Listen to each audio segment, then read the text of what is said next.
இந்த அத்தை உட்காச்சு பாரு.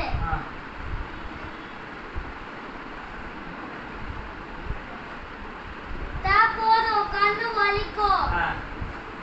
கண்ணு ஆபரேஷன். ஆமா ஆமா சொல்லாத. சரிம்மா என்ன டேப் பார்க்க மாட்டேன். फ्रेंड्स இன்னைக்கு வந்து ஷேர் பண்ணிட்டு மார்க்க செக் பண்ணுங்க. Okay friends thank you guys so so bye bye. Off பண்ணுங்களாமா இதானே